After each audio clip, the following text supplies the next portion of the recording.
გამარჯობა, მე დღეს გასწავლით როგორ გაკეთო ესეთი ვიდეო. ამისთვის ჩვენ შევდივართ Google Play-ში და ვწერთ Stop Motion Studio.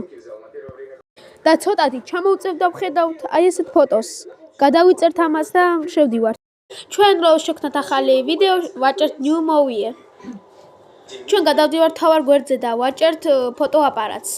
და всё, ჩვენ გვაქვს გადასაღები გვერდი. ამისთვის რომ გადავიღოთ, ვდებთ ჩვენ ობიექტს, რომელიც გინდა გავაანიმიროთ და ვაჭერთ წითელ ღილაკს. ასეთი პრინციპით ჩვენ ვაგრძელებთ გადაღებას და გამოგვევა საინტერესო ანიმაცია. თქვენ შეგიძლიათ თქვენ YouTube-ზე დადოთ და ბევრი გამომწერია ააგროვოთ. და всё, მორჩა. ამისთვის რომ ნახოთ, უნდა დავაჭიროთ ღილაკს და ჩვენ ხედავთ ჩვენ ანიმაცია. შეგვიძლია სიჩქარე ჩამოუკლოთ ან ავმაღლოთ. მაგალითად მე მინდა ავამაღლო. და ახლა უფრო ჩქარა მიდის ეს ანელებად შეიძლება. ასევე 30 აქ პროფესიონალები გამოიყენებენ 30. დაიმახსოვრეთ, რაც უფრო კარგია შუქი, მით უფრო კარგია ხარისხი ვიდეოს.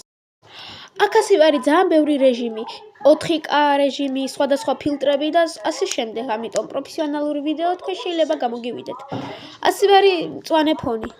მწვანე ფონი იმაში გვეხმარება, რომ ჩვენი მოქმედი გმირები სხვადასხვა ლოკაციებში იყოს, მაგალითად ოკეანეში.